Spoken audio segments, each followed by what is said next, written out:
May nagpagawa sa atin ng grinder. Problema daw nito ay umiinit. At sa pa, malakas daw ang vibration. Kaya di na natin patatagalin yan mga master. Tuklasin na natin kung anong problema talaga nitong grinder na to. So ang brand nito ay Lotus.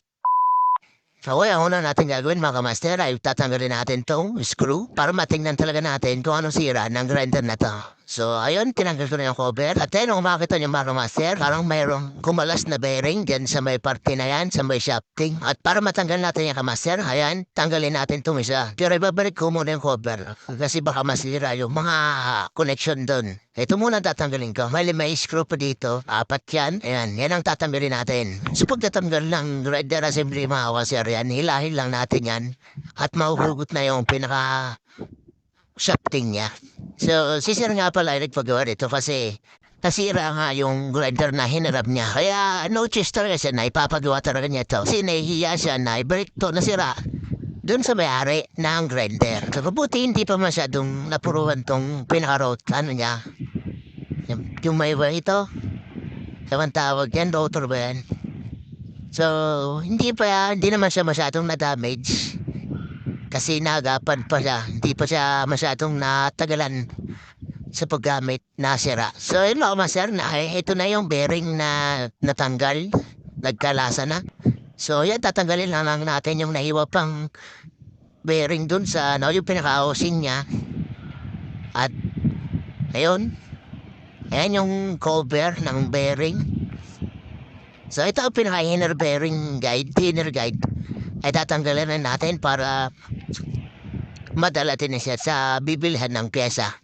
Bali wala akong bearing puller, kaya ganito piskarte na lang ang gagawin ko. Ipukpok muna.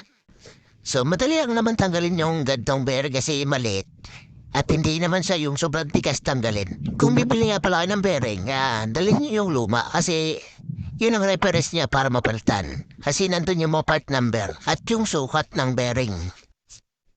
Makalipas nga ang ilang oras mga master na nakabili na si Sir ng bearing na bago. Ayan, sinalpak na uli natin. Sinalpak na agad natin. At okay naman, sakto naman yung kanyang sukat. So ay mga master, malas lang na Sir at siya napagabutan ng sira ng grinder na to. So kaya ano ba natin? Let's go, salpak na natin. Alright, ayun, swabe yung pasok ng bearing dun sa housing na yan. Dalagyan natin ng screw. Pabalik lang natin yung matinanggal natin screw para hindi siya magkalasan kapag pinandar natin. Ikaw baka master, kung napagabutan ka ng mga gatong sira, anong gagawin mo? Ipapa-repair mo ba or babalik na sira? Para saan mga master? Ipapagawa ko, siyempre. Nakakaya naman din sa may-ari. At para tayo makaulit pa sa pang-web, na natin mga master. Ayun, gumana na siya mga master at nawala na yung malakas na vibrate. So, kung nagustuhan nyo ang video ito mga master, at kung may natutunan kayo, palike at share naman po.